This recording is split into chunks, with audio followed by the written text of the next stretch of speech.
আমি দিব না লাগাইতে, তুমি লাগাও দেখি, লাগাও দেখি, লাগাও তুমি। আমরা দিব না লাগাইতে, আপনি লাগাইতে পারবেন? হ্যাঁ পারবেন লাগাইতে? পারবেন? তাহলে লাগান। গতকাল 5 নভেম্বর রাতে বরিশাল নগরীর 30 নং ওয়ার্ডের কাশীপুর চৌমাথা বাজারে হাত পাখার ব্যানার সাঁটাতে গেলে সেখানে বাধা প্রদান করে বিএনপির লোকজন।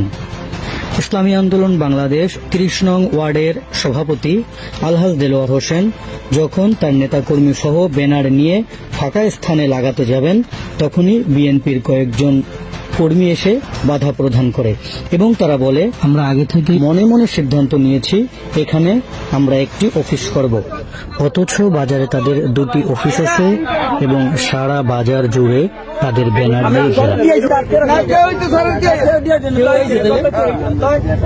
আমরা